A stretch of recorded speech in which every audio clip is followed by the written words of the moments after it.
everyone, my name is Sarah, I am one half of the YA Room, and today I'm going to be talking about 5 books I wish I had when I was a teenager. So technically speaking, I still am a teenager. I'm 19, but it's like that weird age between teenagehood and being an adult, and I don't know where I fit and everything's confusing. But yes, I am 19. So for being specific, these 5 books are the 5 books that I would have given 15-year-old me, the me who was still in high school and didn't know what she wanted to do with her life or who she was, or the person that she would eventually become. Books are the things that have made me who I am. They have shaped me. They've helped me form my beliefs. They've helped me realize who I actually am and who I want to be. And they've helped me find so many friends in this YA community. And I just cannot thank books enough for that. A lot of the time, I feel like books I read have come to me at exactly the right time I need them.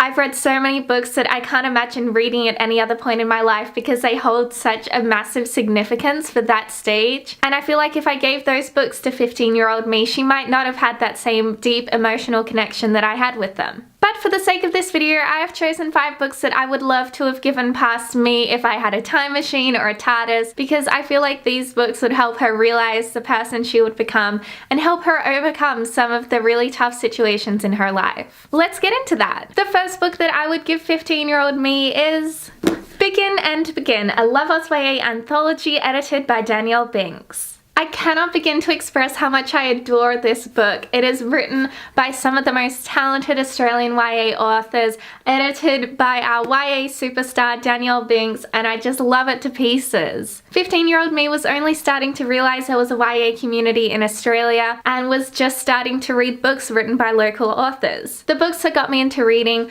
were those massive dystopians that were really popular in like 2013 or 2014, like Divergent, Hunger Games, all of that kind of stuff. Hush Hush, Vampire Academy, all of the classics. But what 15-year-old me really would have loved is a book like Begin and Begin. So I'd give this book to 15-year-old me to show her that there is a vibrant YA community in Australia and that she would one day be a part of it. If I told past me that she would run a book club called the YA Room and host events, she wouldn't have believed me. And it's just incredible how far Alex and I have come, and that is all thanks to the YA community and the readers of Australia and the publishers and the bloggers and the authors, just all of it. So giving this book to 15-year-old me would have meant the world to her. The next book I would have loved to have given past me is Untidy Towns by Kate O'Donnell. Untidy Towns is a book about a 17-year-old girl living in Melbourne called Adelaide. She's just run away from her fancy boarding school back to her hometown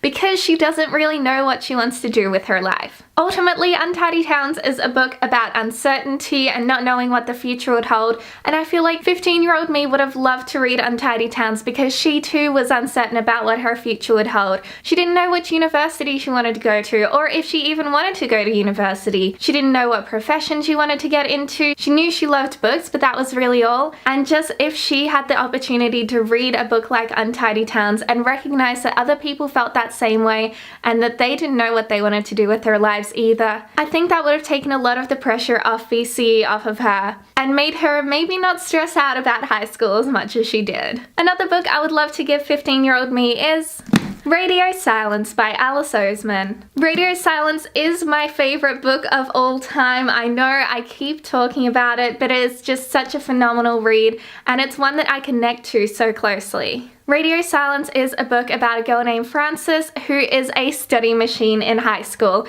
and in her spare time she makes fan art of this weird and wonderful podcast named University. And then one day she finds out that the creator of University is actually really close to her. It's someone she knows in real life, and then everything changes. But this book isn't just a book about podcasts, it's about friendship and not knowing what you want to do at university and when you finish high school. And it's also about finding your passions and following those and not just doing something because everyone else is doing it. Again, this book would have really helped 15-year-old Sarah because she didn't know what she wanted to do with her life, and she felt like there was so much pressure to succeed in school, to get into a good university, and this book tells you the opposite. It's alright if you're not the best at school, and it's alright if you don't get into your top university preference. It's alright if you don't even go to university at all. What matters is that you're following your passion, and just 15-year-old Sarah really needed to hear that. The second to last book I would love to have given 15-year-old Sarah is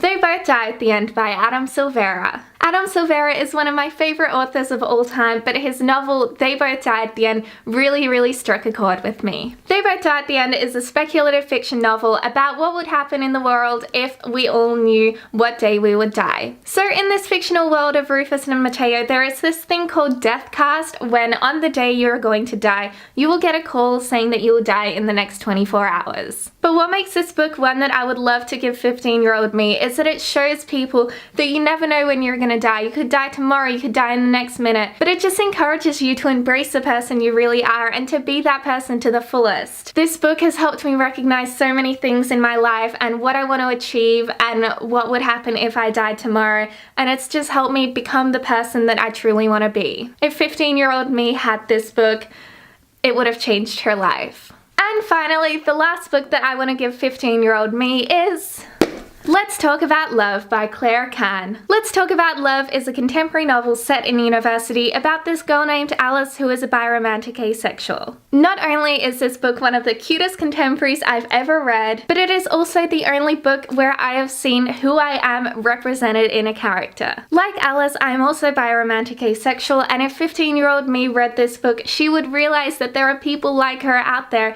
who feel the same way and who identify just like her. Although I wasn't really sure who I was at 15, Let's Talk About Love would have really helped me recognize those parts of myself that other media and society was trying to shove into a box. This book is just so affirming, and I know that so many other people who identify in this way will see so much of themselves in this novel, and it just means so much to me.